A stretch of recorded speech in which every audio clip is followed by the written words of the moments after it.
Hey, this is Adam with Tech Dive AV Club, and today we're in Vegas Pro 17, and this isn't a tutorial as much as it is a feature awareness video. So there's a feature that's pretty complicated in Vegas, but it is amazing in the depth and the amount it can actually help you do, especially if you edit on a daily basis. There are some really important and cool things that Vegas is designed to help you with. So you can automate anything with Vegas, and you can set that automation to a hotkey. For example, if I hit Control-I, my intro pops into Vegas just instantly. I had no media up here. You can delete it from here, hit yes to all, get rid of it from the project, hit Control-I again, it adds it back to the project, and it puts it right here on the timeline. I automated that with a script. So that script involved programming. This is the script right here. I will link below where I learned how to do this. There's a playlist from a YouTuber who's got a great series about programming with this. But if you got any kind of programming background, like if this isn't your first rodeo when it comes to programming, you've got a really good shot of being able to do this. This isn't too complicated itself.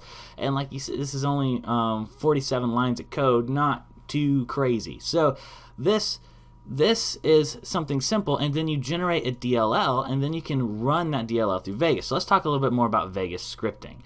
If you go to Tools and then Scripting, you can actually see right here there is a lot of already made scripts from Vegas, and then here's mine right here, and I'll talk about how I got that in there. But first, these scripts are generated by Vegas to just do some things for you, things that you can do without a script, but having a script will help, like adding timecode to all media, or setting up a batch render, or exporting chapters. And these scripts, they can utilize Windows forms and things like that. Like you can give it information to do something different every time, like making something longer, or selecting more clips or things like that. You can create variables in Windows forms. It's very, very robust in the amount of power it has. And when you create your script, you can actually just go to Run Script, and where you got your DLL that's formed, this is what I have it called, insert intro, nothing fancy, and then I just hit open, and then boom, it runs the script, therefore it inserts the intro. Now, if you want that to happen at any time, so it didn't actually group them when it came in, that's a super easy fix. So if you want that to happen at any time, what you can do is go to Scripting, and you can actually put your script into this scripting list hard-coded. So the way that works is in Vegas's scripting menu. So where you have Vegas installed, mine is not on my C drive, but wherever you have Vegas installed, this is what the Vegas install file looks like. And there's a place called Script Menu. You can actually just drag and drop your DLL to this script menu. Just drag and drop.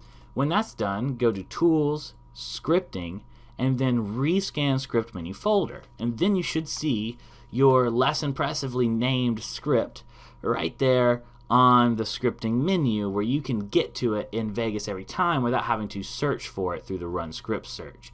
But it gets even better than that. See how I have Control-I right there? You can map that keyboard shortcut, and it'll even tell you what you mapped. It'll remind you later.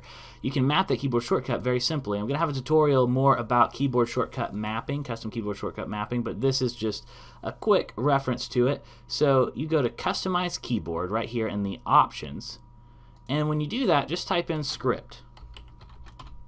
Whoops. And when you type in Script, you'll see all the scripts right here that are already generated by Vegas, and you can put these on any script that is in that list. You can create a keyboard shortcut for, including your own. So when you find your own, you can highlight it, and then you just simply press the buttons right here when it's empty, and you have it highlighted, and then you go to keyboard shortcut keys. You just press the buttons you want. So if you hit Control, it'll have Control. If you hit Shift, it'll have Shift. So Control-I, boom. Now when I hit Control-I, it inserts the intro. Also, make sure that it inserts it for the track view, because it should automatically do that, but when you're on this track view list right here, but you want it to do it when it's on the track view. If you for some reason have it doing it on the mixer console or something, the keyboard shortcut will only work when the mixer console is open or the trimmer is open. So make sure you've got track view highlighted up here when you do it too. But if you have all that set up and you hit OK, then the very next thing that'll happen is you can then run your script with a keyboard command, whether that script is super long and complicated and does all sorts of amazing things, or if it's very simple and just inserts a video. You can do all that right there. So I will link below all of the stuff that I know about it that you can continue to try and do this yourself. For a video that you want to add, if you just want to add a very simple video, I have a Google form you can fill out and a small fee, and I can do this for you yourself. I'm experimenting with this, so no promises that this Google form will be up. More information in the description. But if that's something you're interested in and you have an exact video, I can code that for you custom. But that's all for this video today. Got more tutorials coming out later this week. Thank you so much for watching. Thanks to my patrons who make stuff like this possible with your support. I'll see you next time.